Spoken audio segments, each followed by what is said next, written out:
এলাকার উচ্চতা 2800 ফুটেরও বেশি হবে। সেখানকার ছোট্ট একটা গ্রাম আদমা। এই গ্রামেরই মেয়ে সোনাম ডুকপা। প্রত্যন্ত এলাকার ছেলেমেয়েরা কিছু করতে পারে না, এই ধারণা ভাঙতে পেরেছেন সোনাম। এখন তাকে দেখেই বক্সা পাহাড়ের প্রত্যন্ত এলাকার ছেলেমেয়েরা নিজেদের লক্ষ্য স্থির করে তার উদ্দেশ্যে এগিয়ে যেতে শিখেছে। কিন্তু কেন, কিভাবে, সব বলবো। এই গুরুত্বপূর্ণ প্রতিবেদন শেষ অবধি দেখুন। আমি দীপেন্দু, দ্য নিউজ বাংলা লাইভে আপনাদের স্বাগত জানাই। তিনি রাজা ভাতখাওয়া গ্রাম পঞ্চায়েতের প্রধান। পাশাপাশি চলছে তার সরকারি পরীক্ষার প্রস্তুতি। সোনামের বাড়িতে কলেজ অবধি কেউ পড়াশোনা করেননি। সোনাম প্রথম কলেজ পড়ুয়া।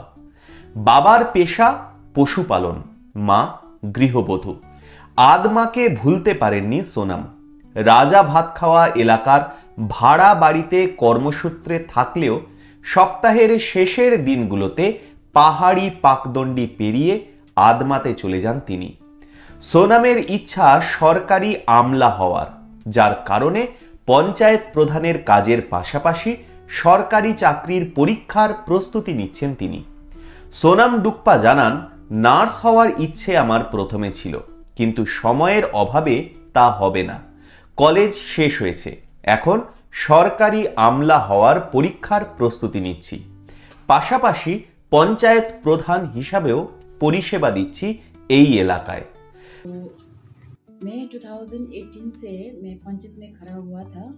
तो 2018 में पंचायत में खड़ा होके उस टाइम में भी जीत के 5 साल मैंने गांव के लिए, पब्लिक के लिए मैंने काम किया है।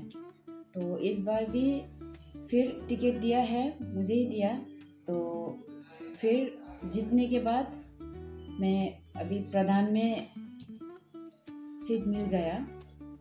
तो मेरा एम है, जो एक है WBCS, एक है GNM का।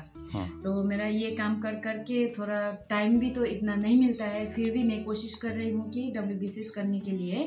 तो इस बार तो मैं ज्वाइन करने वाला हूँ WBCS का।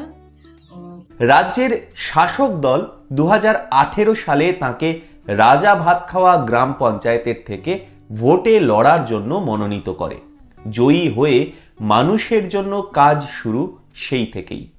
2023 সালে ফের পঞ্চায়েত নির্বাচনে লড়ে জয়ী হন তিনি। পঞ্চায়েত প্রধানও হন। কলেজে পড়ছিলেন, পাশাপাশি পঞ্চায়েতের দায়িত্বও সামলেছেন। মনোবল দৃঢ় থাকতে দেখা গিয়েছে সোনামের। জেলার এই কনিষ্ঠ পঞ্চায়েত প্রধানকে কুর্নিশ জানাচ্ছেন সকলে। সোনামের এই লড়াইকে কুর্নিশ জানাই আমরাও। আপনারা কি বলেন?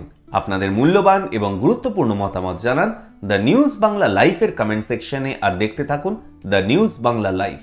দুর্নীতি রাজনীতির বাইরে এই ধরনের সব খবর জানতে চোখ রাখুন কেবলমাত্র দ্য নিউজ বাংলা লাইভে।